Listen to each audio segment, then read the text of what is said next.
Thanks for tuning in for this video. My name is Ember Kelley, and I'm the Director of Religious Education at the Fourth Universalist Society.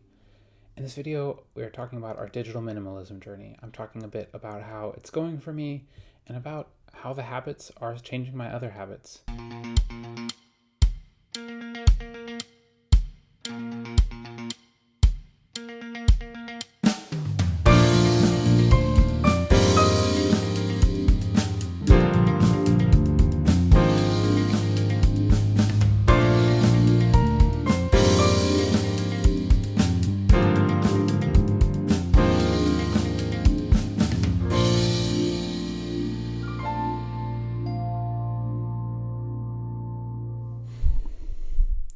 It's really great to have you joining us. As I mentioned, my name is Ember Kelley, and I'm the Director of Religious Education here. So over Lent, we have decided to encourage folks to reevaluate their relationships with screens, to think about how they can have screen time less in this time of mostly digital life for many of us. What can we do to reevaluate our relationship with screens? For me, it's involved switching to a flip phone. It's involved giving up social media. And as of this Friday, I am at 3 weeks on both of those habits. What has happened for me? What has switched and shifted? Honestly, a lot. They say that 3 weeks is what it takes to form a new habit.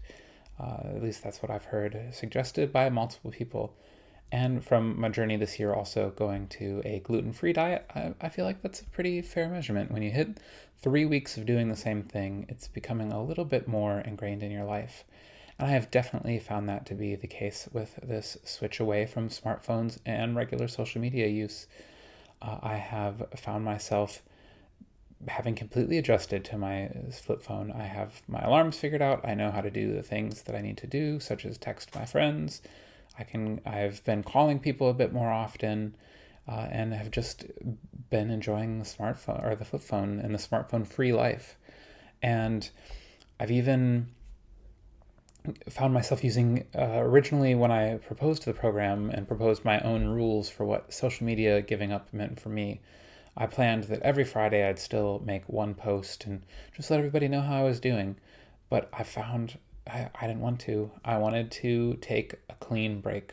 So 3 weeks of no social media use, besides just using my professional page for work to post. It's been wonderful. I don't feel addicted to checking for notifications, and I've mentioned that in some of my previous videos. But how is it shaping my other habits? It's really been interesting to watch. I don't know if you noticed, when I lifted my arm up, I've been going out for a lot more walks, including one that was in the rain the other day with my family, and I took a little slip on a stair in the rain, and that is where that came from. I'd like to explain that straight away there. And so that's been a habit, as I have been trying to get out a little bit more. I've been really working on cultivating a better work-life balance, setting very clear this is when I'm going to work times, and that's challenging in this digital age, especially in this COVID age. But it's been really rewarding to feel like I have more time. I've found myself reading a lot more, and I've found myself just taking things a lot more slowly. When you, I suppose when it takes you a minute to type a somewhat longer text, then you start to think about the words that you're choosing. And so I definitely have found that it's even affecting some of my other planned screen time habits. Like, I thought that I was being very drastic in cutting down to an hour of YouTube in the morning, and half an hour at night. I thought that was going to be a pretty big sacrifice for me. But actually, in the time since, I've not even met that most of the days. I've said, you know what, I want to go read, I want to listen to a podcast, I want to listen to some music. I don't want to just be sitting in front of the screen watching something. I'm finding that, it's not quite keeping my attention to sit there for a whole hour on YouTube, just scrolling through, looking for interesting videos to watch. And I suppose that's been good for me. And it's helped me trim down. Like, I already had gone before the challenge from about 300 subscriptions to about 100 at the start of the challenge. And I decided that half of those I never watched that often. And so I'm actually down to 60 now. So I've been trimming that. I've been deleting old emails. I've just been trying to be really proactive. I also have made a real effort of having the habit of not holding on to every file. Since I'm working on an iPad, that's often really, really tempting that I sit here and have every single photo that I've ever taken saved back to the cloud. But do I actually need to save every single thing?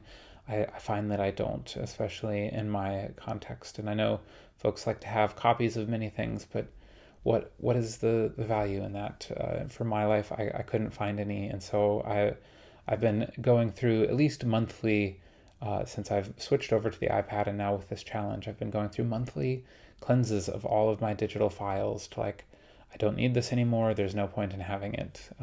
So it's really just helped me evaluate things a lot better.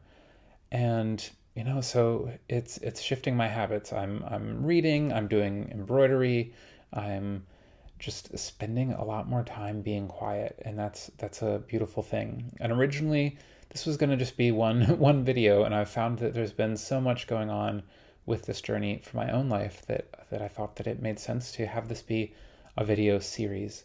And I will have exciting videos coming up talking about work-life balance, talking about the spiritual aspect of this. I'm really excited for some of these videos that we're going to be keeping to release as part of this digital minimalism series. And this is all in hopes of building up to a July event series around minimalism as a concept for us to discuss as part of our summer education. And so it's been really good for me. It's also had me really re-evaluating, thinking about regular minimalism, I should say, and re-evaluating my life. Like, what waste am I creating? What things do I have that I don't need? Do I actually need to invest in these new things? And really making a case for spending less and enjoying things more. And I think that that's just, whether it's giving up screens that helps you realize that, or that's just something you've taught yourself, it's really important for all of us to be working on just enjoying life more. That's, the takeaway that I hope that folks have from this digital minimalism journey is just to take time to enjoy your life. If that involves social media, then you do what's best for you. But all of us should find ways to best enjoy our life. I hope that you have enjoyed this video. I hope that you have a wonderful day. We do have a Google form down in the description that if you want to leave some comments, we'll be looking at those and taking those into effect for future videos, and just to give us feedback on if you're doing this challenge along with us. We really appreciate all of our watchers, and I hope you have just a wonderful day. If you have enjoyed this video, we do appreciate the likes, the subscribes, and everything like that. And it would make a difference for us in helping this content get further out there if you like, subscribe, and share. So thank you so much for watching, everybody. Have a wonderful day.